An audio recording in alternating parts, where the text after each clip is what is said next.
Breaking news Hyderabad చెర్లపల్లిలోని Sarvodaya chemical ఫ్యాక్టరీలో అగ్ని ప్రమాదం సంభవించింది. ఫేజ్ 1లోని ఒక కంపెనీలో అకస్మాత్తుగా మంటలు చెలరేగాయి. ఈ మంటలు ఇతర కంపెనీలకు కూడా అంటుకున్నాయి. మంటలు చెలరేగడంతో భయాందోళన చెందుతున్నారు స్థానికులు. పక్కనే ఉన్న మెయిన్ రోడ్ కూడా పొగ వ్యాపిస్తుండటంతో వాహనదారులకు ఇబ్బందికరంగా మారింది. సర్వోదయ కంపెనీ అగ్ని ప్రమాద స్థలాన్ని రాచకొండ సిపి సుధీర్ బాబు పరిశీలించారు. వీలైనంత త్వరగా మంటల్ని అదుపులోకి తీసుకురావాలని ఆదేశించారు.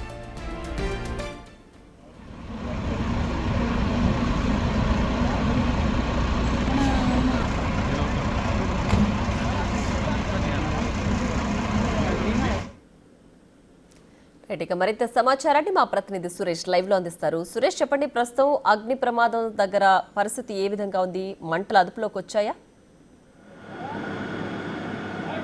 7 గంటలకి ప్రమాదం ప్రారంభమైంది, కానీ ఇప్పటి వరకు కూడా మంటలు అదుపులోకి రాలేవు. మనం చూడొచ్చు, ఇంకా ఫ్యాక్టరీలో మంటలు పెద్ద ఎత్తున వ్యాపిస్తున్నాయి. పూర్తిగా ఫ్యాక్టరీ అంతా కూడా దగ్ధమైపోయింది. పక్కనున్న మరికొన్ని ఫ్యాక్టరీలకు కూడా మంటలు వ్యాపించడం జరిగింది. ఫోమ్ అప్లై చేసి మంటలను అదుపు చేసే ప్రయత్నం ఫైర్ ఇంజిన్ అధికారులు చేస్తున్నారు. పెద్ద ఎత్తున కెమికల్ స్టాక్ ఉండడంతోనే అందులో ఉన్న డ్రమ్స్ అన్నీ కూడా పేలుతూ ఉండడంతో కాస్త ఇబ్బందికరంగా మారింది. అయినప్పటికీ కూడా ఫైర్ ఇంజిన్ అధికారులు లోపలికి వెళ్ళి పూర్తిగా 3 అంతస్తుల స్లాబ్ అంతా కూడా కూలిపోయింది. ఆ స్లాబ్లో ఉన్న కెమికల్ డబ్బాలన్నీ కూడా పేలుతుండడంతో మంటలు పెద్ద ఎత్తున వ్యాప్తి చెందుతున్నాయని చెప్పేసి కూడా తెలుస్తుంది. ఇప్పటికే ఇటు రోడ్డుకు ఎవరిని కూడా రాకుండా పూర్తిగా మంటలను అదుపు చేసే ప్రయత్నం ఫైర్ ఇంజిన్ అధికారులు చేస్తున్నారు. ఇప్పటికీ 21 ఫైర్ ఇంజన్లు ఇక్కడికి చేరుకొని మంటల్ని అదుపు చేసే ప్రయత్నం చేస్తున్నారు. పక్కన మరికొన్ని ఫ్యాక్టరీలు ఉండడంతో భారీగా మంటలు వ్యాపించే అవకాశం ఉందని చెప్పేసి కూడా వెంటనే ఇక్కడికి ఫైర్ ఇంజన్ అధికారులు చేరుకున్నారు. మనం చూడొచ్చు, పెద్ద పెద్ద బాయిలర్స్ కూడా ఇక్కడ ఉన్నాయి. వాటికి సంబంధించి పూర్తిగా అవి పేలడంతోనే తీవ్రత ఎక్కువగా పెరిగిందని తెలుస్తుంది. ప్రస్తుతం ఇక్కడ ఫైర్ సిబ్బంది ఉన్నారు, డిఎఫ్ఓ కూడా ఒకసారి మాట్లాడదాం. సార్, ఫైర్ కంట్రోల్ అవుతుంది? ఫైర్ కంప్లీట్ కంట్రోల్ అయిపోయిందండి. కొంచెము కింద కెమికల్స్ మిగిలిపోవడం వల్ల ఆ ఫైర్ అనేది మనకు అలా స్ప్రెడ్ కనబడుతుంది. కిందికి మనము స్ట్రక్చర్ పడిపోవడం వల్ల ఆ కెమికల్ అనేది అందులో మిగిలిపోయింది. తొందరలోనే అది కంప్లీట్ అయిపోతుంది. అంటే ఏం కెమికల్ ఉంది దీంట్లో? ఎంత మండడానికి గల కారణాలు ఏంటంటే ఇందులో ఎసిటలీను మిగతా రకరకాలైనటువంటి హైలీ ఇన్ఫ్లమేబుల్ కెమికల్స్ ఉంటాయండి. దాని యొక్క నేచర్ అలాగే ఉంటుంది. అది పెట్రోల్ ఏంటంటే పెట్రోల్ ప్రోడక్ట్ కాబట్టి ఇది అలాగే ఉంటుంది. అది దాని యొక్క ఇంటెన్సిటీ సాల్వెంట్స్ రికవరీ ప్లాంట్ ఇది. అది సాల్వెంట్స్ రికవరీ రియాక్టర్స్లో వాళ్ళు ప్రాసెసింగ్ చేసి అన్ని మళ్ళీ వాళ్ళు చేస్తుంటారండి. మంటలు అదుపులోకి వచ్చే అవకాశం? మంటలు పూర్తిగా అదుపులో ఉన్నాయండి. ఒక 1.5 అవర్లో మిగిలిపోయినటువంటి కెమికల్ కూడా మొత్తం కాలిపోతుందండి. మనకు 8 ఫైర్ ఇంజన్లు ఇక్కడ పనిచేస్తున్నాయి. మొత్తం ఎంతవరకు నష్టం జరిగి ఉంటే ఎవరైనా ప్రమాదం అంటే ఇంతవరకు ప్రమాదం జరిగినట్టు మనకు మేనేజ్మెంట్ నుంచి ఎవరు చెప్పలేదు. మేనేజ్మెంట్ మాకు పూర్తిగా మా దగ్గరికి రాలేదు. మేము పూర్తి కాన్సన్ట్రేషన్ ఏంటంటే పక్కకు ఫైర్ స్ప్రెడ్ కాకుండా చూస్తున్నాము.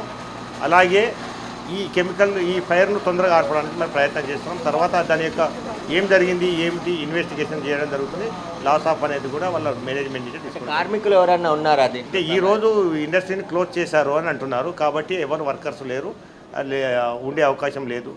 అది మేనేజ్మెంట్ సైడ్లో ఎటువంటి మావోలు లేరని చెప్తున్నారు. ఫైర్ సేఫ్టీ నామ్స్ ఈ ఫ్యాక్టరీకి ఉన్నాయంటే ఏమో ఇప్పుడు చూడాలండి. ఒకసారి చూసిన తర్వాత మనం చెప్పగలుగుతాము. ఇప్పుడైతే మేము కాన్సన్ట్రేషన్ అంతా ఆర్పడంలోనే ఉన్నాం. అయితే ఫైర్ ఇంజన్ అధికారులు మొత్తం పూర్తి స్థాయిలో ఇక్కడ చుట్టుపక్కల ఉన్న ఫైర్ ఇంజన్ వెహికల్స్ని కూడా రప్పించి ఫోమ్ అప్లై చేసి మంటల్ని అదుపు చేసే ప్రయత్నం చేస్తున్నారు. ఎందుకంటే లోపటి వరకు కూడా కాసేపటి క్రితం రాలేని పరిస్థితి ఉండే, ఇప్పుడే లోపలికి వచ్చి మంటల్ని ఆర్పే ప్రయత్నం ఫైర్ ఇంజన్ అధికారులు చేస్తున్నారు. దాదాపు 21 ఫైర్ ఇంజన్ వెహికల్స్ ఇక్కడ మొత్తం వాటర్ తీసుకొచ్చి మంటలను అదుపు చేసే ప్రయత్నం చేస్తున్నారు. ఇది 2 అంతస్తులకు సంబంధించిన మొత్తం ఫ్లోర్ అంతా కుప్పకూలిపోయింది. ఈ ఫ్లోర్లో లోపల ఉన్న కెమికల్ అంతా కూడా మండుతూ ఉంది. కాబట్టి మరో 2-3 గంటల్లోనే మంటలు పూర్తి స్థాయిలో అదుపులోకి వస్తాయి. పక్కకి వ్యాపించకుండా 4 దిక్కుల నుంచి మంటలను ఆర్పే ప్రయత్నం చేస్తున్నామని చెప్పేసి చెప్పడం జరిగింది. ఇప్పటికే రాచకొండ కమిషనర్ సుధీర్ బాబు కూడా ఇక్కడ ఘటనా స్థలాన్ని చేరుకొని ఫైర్ ఇంజన్ అధికారులకు కొన్ని సూచనలు చేయడం జరిగింది. వెంటనే మంటలు అదుపు చేసే ప్రయత్నం చేయాలని చెప్పేసి కూడా ఈ రోడ్ అంతా కూడా చెర్లపల్లి రోడ్డుని బ్లాక్ చేశారు. ఇక్కడ రాకుండా వేరే వాళ్ళు ఎవరు కూడా మళ్ళీ ఇటు వస్తే ప్రమాదం జరిగే అవకాశం ఉంది. కాబట్టి ఎవరు ఇటు రాకుండా ముందు జాగ్రత్తగా 1 కిలోమీటర్ దూరంలోనే వెహికల్స్ అన్ని కూడా దారి మళ్లించడం జరిగింది. అయితే నిన్న ఆ ఫ్యాక్టరీ క్లోజ్ చేశారు. ఈరోజు ఎవరు కూడా ఫ్యాక్టరీ ప్రమాదం జరిగినప్పుడు కార్మికులు ఎవరు లేరని చెప్పేసి యాజమాన్యం చెప్పిందని చెప్తున్నారు. చూడొచ్చు, ఫైర్ ఇంజన్ అధికారులు కూడా డ్రమ్ములలో ఏదైతే బాక్సులలో కొన్ని కెమికల్ తీసుకొచ్చి ఆ మంటల్ని త్వరగా అదుపులో చేసేందుకు ప్రయత్నిస్తున్నారు. ఆ ఫోమ్ అప్లై చేసి ఆ ఫైర్ ఇంజన్ వాటర్ పైప్ ద్వారా లోపలికి పంపిస్తున్నారు. మరి 2-3 గంటల్లోనే ఫైర్ అంతా కూడా అదుపులోకి వచ్చే అవకాశం ఉందని చెప్తున్నారు. అయితే మండే స్వభావం ఉండే మొత్తం కెమికల్ అంతా ఫ్యాక్టరీలో ఉంది కాబట్టి భారీ స్థాయిలో మంటలు ఎగిసిపడుతున్నాయని తెలుస్తుంది. ప్రస్తుతం అయితే పూర్తిగా ఫైర్ ఇంజన్ అధికారులు మంటల్ని అదుపు చేసే ప్రయత్నం చేస్తున్నారు. మొత్తం ఫైర్ ఇంజన్లు అన్నీ కూడా ఇక్కడికి రప్పించి పూర్తిగా మరో 1-2 గంటల్లోనే మంటలన్నీ కూడా అదుపులోకి తీసుకొచ్చే ప్రయత్నం చేస్తామని చెప్పేసి కూడా చెప్తున్నారు. Right Suresh, thanks for the updates.